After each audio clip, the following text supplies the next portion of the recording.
Hi everyone, welcome.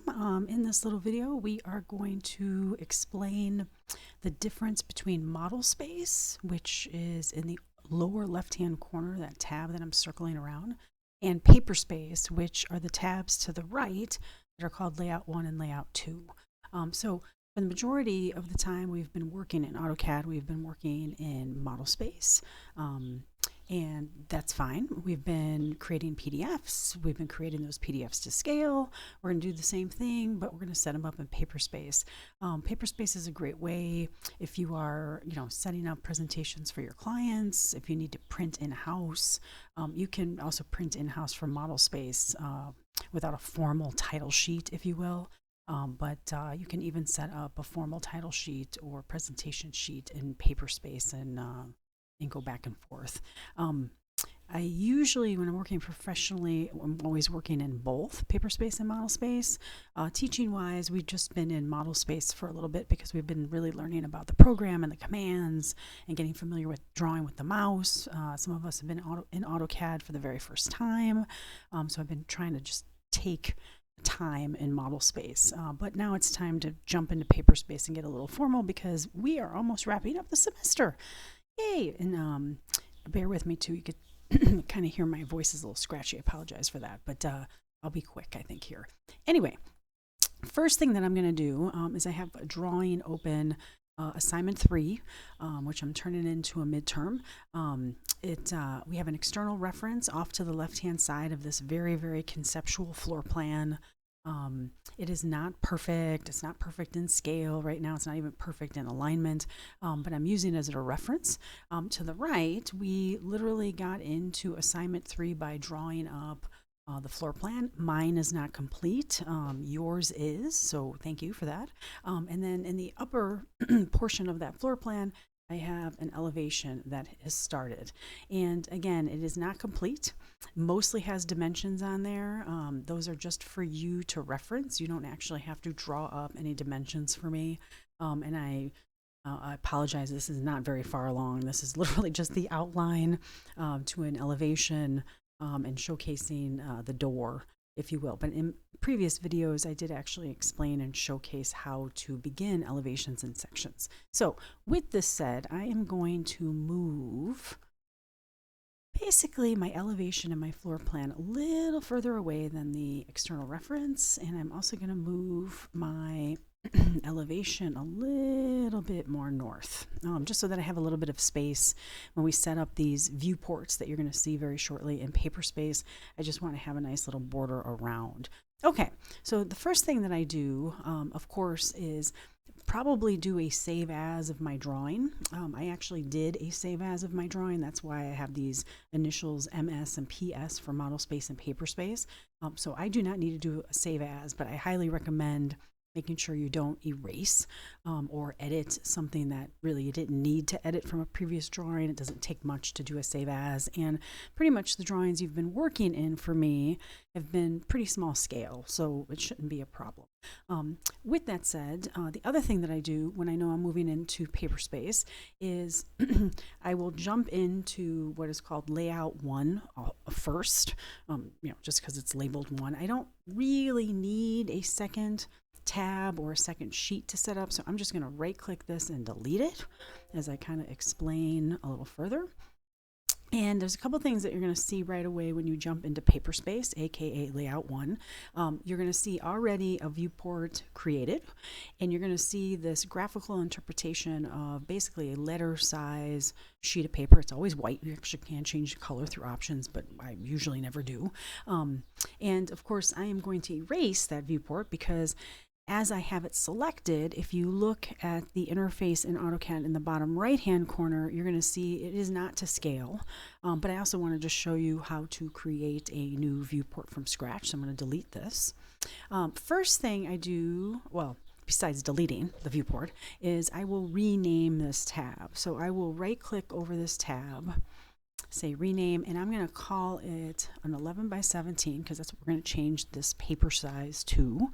And I'm also going to call it A3, capital A3 midterm. So even though we have started this project weeks ago, the floor plan, the elevation.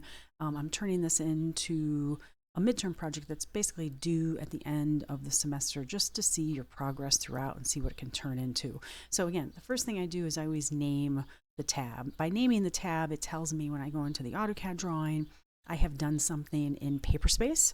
Most likely it's a presentation drawing of some sort, but maybe I might have, of course, a north arrow set up, scale, and what have you. So from here, what I do is I will right click on the tab and I will go into what's called Page Setup Manager.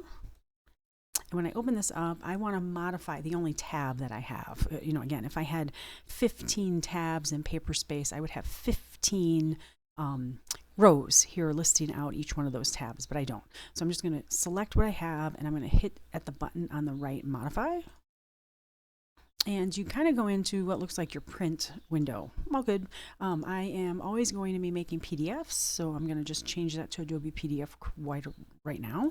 I'm also going to be using and working with 11 by 17 size paper for a midterm and final. So 11 by 17 I'm going to select.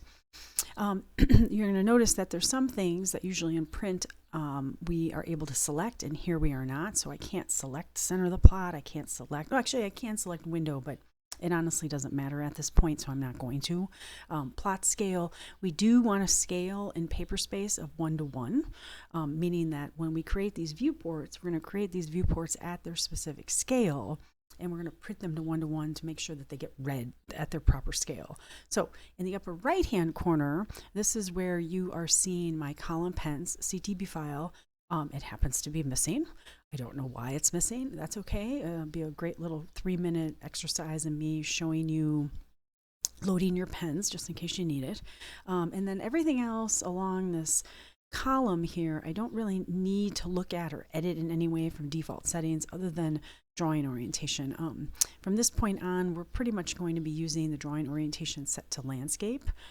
I don't even need to preview this because I'm not going to be making a PDF yet. I'm just going to hit OK so that you can see, and again, you'll still be left with this window Page Setup Manager open, so I do close it. You're going to see, and it might be obvious, it might not. I think when I first started learning AutoCAD, it wasn't that obvious to me, but this is no longer a letter size sheet of paper. It is now an 11 by 17 sheet of paper, and I apologize that my computer seems to be flashing a little bit, my video card, so hopefully it doesn't get worse. Anyway, with that said, this is great. It's an 11 by 17 sheet. What I am going to do is I'm going to go to my layers, and I'm going to change my layer to def points. And what do we know about the def points layer? The def points layer is a layer that automatically does not print. So what's beautiful about that is while I create these viewports, which are basically rectangles, or if I create the outside boundary of a rectangle that's an 11 by 17, again, these are rectangles or shapes, if you will, that are not going to print when I make my PDF. Hopefully by the end of this little video, just to kind of refresh our memory. So with that said, I do one step extra here. This is just kind of for me. It's good to note that this graphical interpretation of this piece of paper, we can't object snap to. So, for instance, if I go to draw a rectangle, which is soon going to be a viewport, I can't select an endpoint at these corners or a midpoint. So what I like to do, and again, this is maybe a little bit of extra work, but I think worth it, is on the def points layer, I like to select a rectangle, and I like to draw a rectangle at the 11 by 17 sheet of paper. So this is just how you would basically draw a rectangle, hence why I added the @ symbol. It is landscape, so it's going to be 17 in the width direction and 11 in the height, like voila. And what this does, again, if I zoom into a corner, you can see very clearly it's not perfectly drawn because, again, I can't snap to the white piece of paper. I actually do not need to move this into place, but I understand that this might bother people. So literally feel free, turn off your ortho. If you want to zoom in even closer, you can zoom in pretty close. to the point where if I zoom back out like where I was, you would never know that that still is off in any way. And of course, when I make that PDF, that graphical white piece of paper will be then perfect to my 11 by 17 sheet of, rectangle at this point, because it's not a sheet of paper at all. And so literally from here, you guys, I'm going to make sure that I keep saving from this point on. Okay, so again, that rectangle that's just representing the size of the sheet is nothing but just a rectangle. It's just there for me to be able to use as a selection of an endpoint or a midpoint or something of reference. I just have been doing it for so long, I kind of can't stop, but it just allows me to use my object snaps most of the time. And again, I'm going to stay on the def points layer. How I go about creating viewports is by using the viewports command, literally. And if you find, and I've done this actually many times today, I don't know why, but of course we can just automatically type in AutoCAD, literally, but what you tend to usually see from me is the little floating command line. That is this icon at the very bottom of your interface.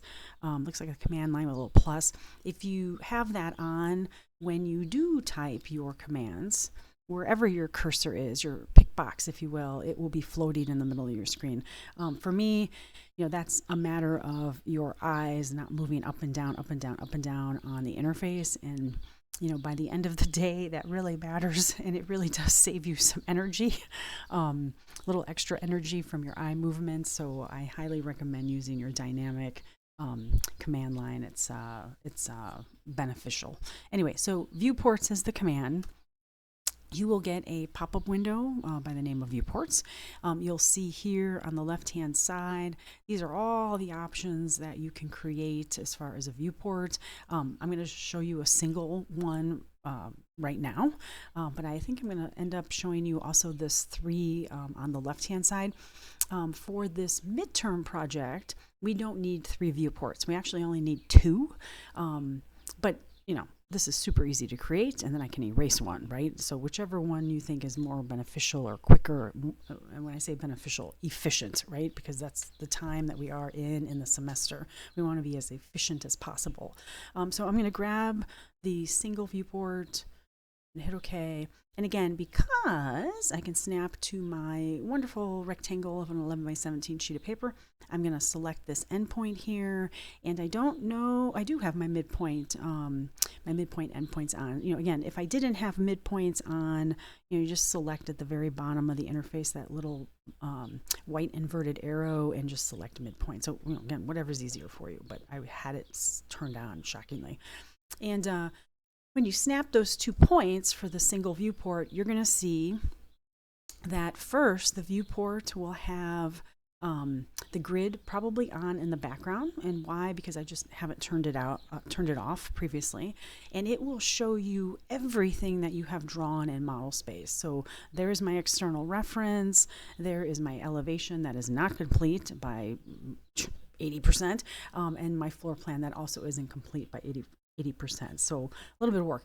For me, on this left-hand side, I just want to focus in on that floor plan. So let's talk about 2 things. First, I'm constantly, when I make a viewport, double checking that it's on the def points layer. So that's the first thing I'm looking at, is at the top of my screen, def points. Wonderful. I know that's not going to print that rectangle. Second, I want the viewports to represent my floor plan, one viewport, and the other viewport to represent my elevation. And I want them both to be set at 1/8 inch scale. Why? Because I tested it and I double checked, but pretty typical with floor plans in commercial interiors. We are usually looking at 1/8 inch scale plans, so it's wonderful. So 1/8 inch scale, and again, right away you'll see, whoa, it'll zoom in for you. You might have lost your drawing. So sometimes I'll hit Control Z here, and what I'll do is I will go into model space to just zero in on the floor plan, and when then I change the scale, it'll zero in on just that floor plan. I don't lose anything, so you'll have to decide which one's easier for you. But how you get into model space when you are in PaperSpace, and how you know you're in PaperSpace, let me explain a couple things at the bottom of our interface. First, You automatically know you're in PaperSpace with obviously knowing that in bold on the left-hand side of your interface, the name of this tab. Even if I were to have left it layout 1, it still is kind of bold. It's not as light an area as the model tab. And you can see now that I moved into model space here, model is now a heavier, bold text than the 11 by 17. So that's one way. But I think an easier way of knowing which one, well, maybe about the same amount of stress, but if you look to the right of your interface, there is a button right now that is called paper. And why? Because I am in PaperSpace. If I select it, however, it will change it to model, but it doesn't change what I see as far as in my viewport. Meaning you can see that if I choose to pan or zoom in or zoom out, I am basically inside the viewport while I do this. And so like I've said, you guys, I'm just going to zero in on the floor plan. Again, that is not to scale. How do I know it's not to scale? Because if you look in the lower right-hand corner of your interface, you are looking at a scale from me at 0.009204, which again, I don't need. So again, you kind of use this to pan, shift, center, not really scale, but you just kind of get it to a position that looks good, which I think this looks good. I want to get out of this, and so I can just hit that button at the bottom of my interface that says model. It will then change to paper, and you guys can see I am back to my overall PaperSpace. Now, a faster way that you can do that is by just double clicking inside the viewport, outside the viewport. So if I want to edit model space and get in the interior of this viewport, which is model space, so kind of look at it as 2 sheets of paper and one has a window open in it. If I double click, I am automatically in model space, and you can see the button at the bottom of my screen turns to model. If I want to get out of model space because I'm done with whatever I needed to, you might want to ask yourself the question, if I'm done, you might want to lock it, but I'll talk about lock next, so I'm not going to do it yet because I'm not complete. But if I want to just get out of the view of model space and add my next viewport, you can double click outside the viewport. So again, when you're on top of the viewport and you double click, you will get into, be careful because I didn't double click properly, you will get into model space there. And again, it'll tell you that you're in model space at the bottom of your interface, almost straight south. And again, if I want to get out of model space, you just move your cursor, not on top of the viewport, double click again, and again, your button, your icon at the bottom will then say paper. So constantly, again, if you think you got lost, double check the right side at the bottom of your interface or the left side at the bottom of your interface. And one of those two options, again, model and then your tab for PaperSpace or the button itself. What does it say? Okay, so let me get back to talking about locking your viewport. Very important. So if you, and again, as I look at this viewport or this sheet of paper, it's again 11 by 17. If I look at my floor plan, it's not perfectly centered within my viewport, but I like what I see. A couple other things too, or one more thing, the grid. So I don't normally draw with my grid on in model space. However, I teach with it on because until you get comfortable, I think you should have it on. Here, it just looks busy.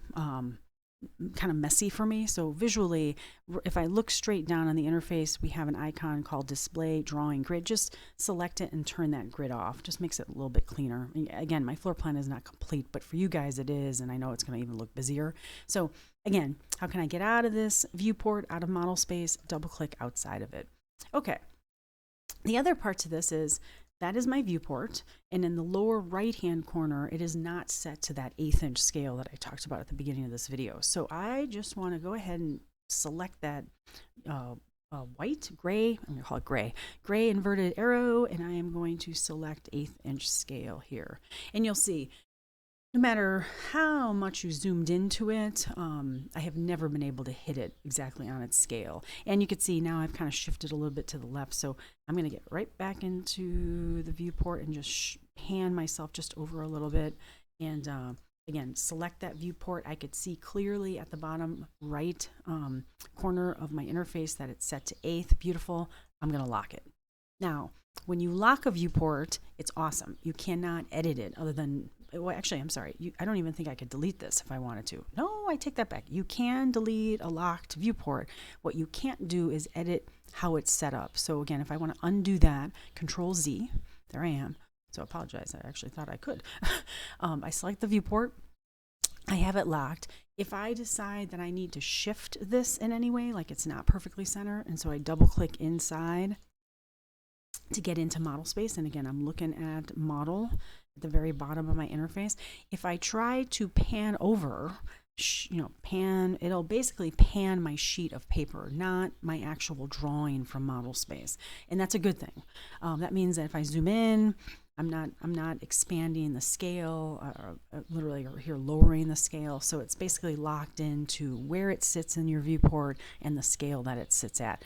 But again, you can delete it, so be careful of that. Okay, so that's one view, if you will, that we're going to set up. What we want to get into the habit of, which we've been talking about now in class, oh gosh, a couple weeks, but we literally just did it this week, was we are going to add our north arrow, because every floor plan that you show digitally, whether you're drawing in AutoCAD, Revit, 3D Studio Max, Rhino, SketchUp, it doesn't matter. If it's a two-dimensional floor plan, or even 3D, but two-dimensional, literally, because it's a presentation drawing we're going to show a client, we want to show a north arrow. You want to talk about which direction is north, why, because we want to understand how and where sunlight rises and sets. Literally, that helps us understand color theory, that helps us understand layout, space, spatial design, if you will. Anyway, so with that said, we're going to add a north arrow. We're also going to add a label here, floor plan, and we're also going to add an architectural scale, which basically is me just opening up a drawing like I did in class with us. Second thing I want to do is I do want to add a second viewport, and I apologize, you guys. My computer's flashing a little bit. Apologize. Hopefully, let me just save here. Let it think for a little bit. Okay, I think we're done. Okay, and again, I want to make another viewport. So what is the command for creating a viewport? It is literally called Viewports. I am on the layer def points. I'm not going anywhere with that, and I'm going to select a single viewport again, like here.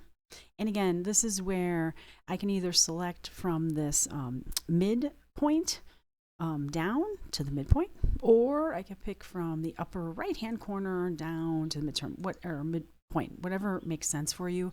And again, anytime you make a new viewport, it's going to showcase everything you've drawn in model space. So in this scenario, I want to get into model space, and I want to zero in on the elevation, like voila. And again, double click out of it. Again, I want this to be at 1/8 inch scale, so I'm going to select that viewport, and I'm going to change it to 1/8 inch scale. And again, you'll see it, again, zoom in, zoom out. And again, this is not complete nor done, but I like what I see. I like that it's centered on and within the size of my viewport. And I know I could see from the bottom right-hand corner that it is correct size. So I am going to lock it also. Okay, and I'm going to save. And let me open up the drawing where I showed you guys the north arrow. Actually, let me just double check I didn't add it to this drawing. Bear with me. This is the one I showed in class, and yeah, so I did not add it to this drawing. This is just the elevation, generically a conceptual hair salon in Japan. I just thought it was a really fun conceptual project for us to work on.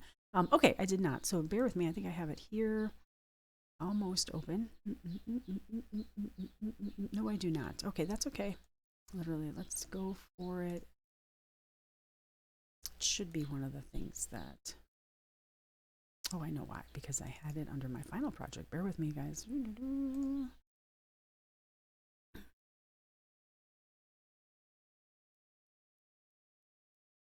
Okay, so I apologize. I seem to be a little unorganized here because I wasn't actually planning on showing you this. I thought it was already in the drawing. That's all right. These things should happen. Okay, so basically I have given us a couple things, but one of the biggest things I wanted to share was just one style of a north arrow. Again, if we're dealing with a floor plan digitally in commercial interiors, you want to communicate which direction is north. We also want to communicate what it is. Right now I have this called space plan layout. We're going to call ours obviously level 1 floor plan, and then the scale. So I'm going to take this information, I'm going to copy it to my clipboard. I probably should be turning this into a W block, changing the layer, turning it into a W block. Again, that one somewhat is kind of an attributed block. So literally we're going to just go here and I'm going to place these first. So, and then again, there's an attribute associated to the north arrow. Same thing with the title. And that's okay. I'm giving that to us to be shared so you can use it over and over and over again. And I'm going to move this north arrow with my ortho on to the other side of the floor plan. This is where I do want to call out, whoops, sorry. Oh, so what's happening right now, and I just realized I did this. See at the bottom of my screen, it says model. Let me change that to paper. So because I made my viewport so huge on purpose, I just made it huge so that it was easy to select. When I'm double clicking on my title, it actually was double clicking inside my viewport. So, and I didn't know that till a second ago. So I'm going to just make and move my cursor on top of one of the vertices of the viewport, and I'm going to turn on my nearest object snap, and I am just going to move my viewport to the top of the title. Now again, viewports are not going to print, so even though this doesn't look very nice graphically, it's not going to print, so it's going to be floating on the sheet anyway. So now if I double click my title, yeah, it'll automatically come up. And again, all titles working commercially, just by default, they should all be uppercase letters. So level 1 floor plan, and I'm going to hit apply, hit OK. This right now is set to 16th inch, but my viewport, as we know, so again, if I open and select my viewport, it is set to 1/8 inch scale. It is locked, but set at 1/8 inch scale. So that's what this scale should represent. It should represent that 1/8 inch reference. Anytime you're sitting with your team in-house in the office, again, anything you print, I should say, whether it's showcased in the office internally or for a presentation with your client, you should always, always, always show north arrows on floor plans and titles for all drawings. Even if they're hand sketched drawings, you want titles, you want scale, because you probably are going to be in the middle of design or talking design, and someone's going to want to reference somewhat the size of something, and so it's just great to have that communication on our drawings. So level 1 floor plan, I'm not gonna lie, there's something going on with my font. I have a font that is not loaded, and so this does not look pretty. I'm not happy with that graphically, but I know that I can fix that probably when I'm done with the video. The other thing that's great about this little title attribute that I shared with you guys is, you can stretch this if you wanted all the way to the north arrow. Now that makes it look like it's more of a construction drawing or construction view versus a presentation. So I'm gonna leave it to you in how you want to show it, and I'm right now just hitting Control Z. You can shorten this, and again, if my font was looking better, I can even shorten this even more a little bit like that. You just don't want things to overlap. And sometimes this is what I'll have. I'll just have the name of the drawing, the scale, or not the written scale as we know it as inches and feet, just the architectural scale. And it's kind of just a nice visual, but I just thought for this little exercise would be good enough. For elevations and sections, we do not need the north arrow, so I can just go ahead and copy the title you guys have here, and I'm just picking an endpoint at the end, and that is not a floor plan any longer. Again, my font is not loaded, so that's whoop. And so again, what did I just do? I went to double click my text, and it went into my viewport. So again, if that happens to you, go ahead and select your viewport and turn on your nearest.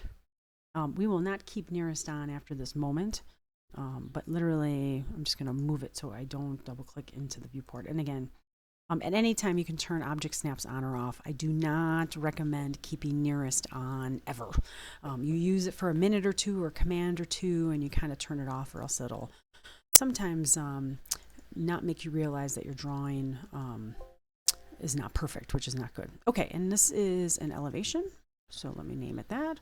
It is at 1/8 inch scale. Again, if I select my viewport, which is right there, you could see at the very bottom of your interface, it says 1/8 inch on this video, and I have locked it on purpose.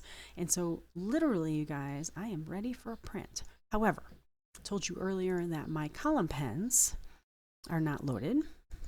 So I'm going to go to print here. And so if you guys don't need to know anything more about printing, loading your CTB files, actually making a PDF, you could stop here with the video. But let me just kind of go through these steps. Again, I wasn't planning on this, but I don't have them loaded for some reason. So if you go to your pull down, print, manage plot styles, literally it'll bring up a window.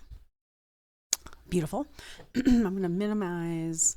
I'm a little nervous to minimize, so you know what? I'm going to just right click down here to Windows Explorer. I am going to go to my desktop. We are in Digital Media 1. I believe I have it loaded here. Bear with me. Maybe. Nope. Too soon.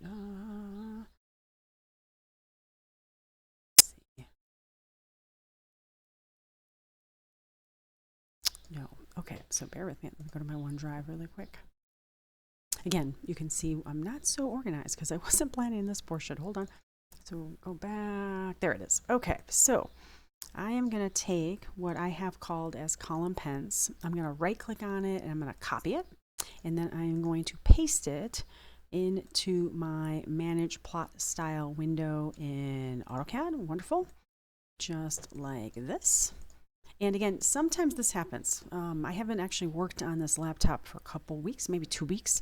And so for the most part, you know, I don't know, maybe I should have restarted. I don't know. But anyway, that's how you load it.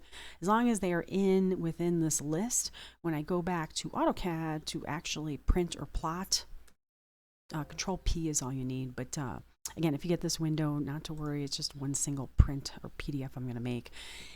And so this is where you could see in the upper right hand corner, no longer does my column pen say it's missing. If I have printed recently, which I haven't, but I'm still curious, I always go to this page setup and go to previous plot. Most of the time I'm always making a PDF at 11 by 17, so I kind of knew it was going to benefit me.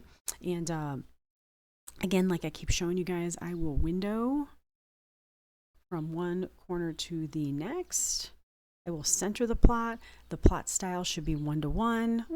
In the upper right hand corner, it wants to jump to grayscale. Nope, I want it to be column pen, CTB file. Again, shaded viewport, plot options, all of this can stay its default settings. And we just want to make sure you're in the drawing orientation of landscape. So when I hit preview here, voila. So yeah, I still have a lot of drawing up to do here for my floor plan and for my elevation, but that is the start. I am going to be cleaning up in model space, you know, where the reference to my floor is. Again, you do not need to showcase for me dimensions. That was really just meant for you so you knew how to start and to begin to draw. Again, we don't need north arrows for our elevations or our sections. And if this wall in the floor plan didn't kick out, this is actually where the front entrance is, but you just don't know that because there's no door there. If this didn't kick out, obviously this information, the communication of the drawing would be closer to the floor plan. And same thing with the north arrow. The north arrow kind of looks like it's floating. This empty space here, we're going to have some sketches that we work on this week, and I'm going to show you guys how to scan them, and we're going to bring them into InDesign for our benefit. So that is basically, in a nutshell, when I right click here, when I say plot, this is me basically setting up a PaperSpace sheet. I'm calling it a presentation sheet, and then basically turning it into a PDF. So for the most part, we can get pretty far and have PaperSpace basically help us. And so notice, be careful when you work in PaperSpace, you'll get a huge title. I am just going to say, oops, video, and call it a PDF. So I'm basically naming it the same name that I have as the drawing. And I'm just going to open it up. Beautiful. Yep. Awesome. Okay. So again, wonderful, wonderful, wonderful. If you guys have any questions, by all means, you guys, please let me know. I'm on the other end of email. I probably will do another video just starting out in InDesign. We're going to set this up, but with our completed rendered 2D imagery in InDesign in an 11 by 17 template. And so that might not be today that I created, but it will be next week for sure. That's all I have. I hope this was super helpful. Again, let me know. Ask any questions. Thank you very much. Have a wonderful day and weekend. Bye.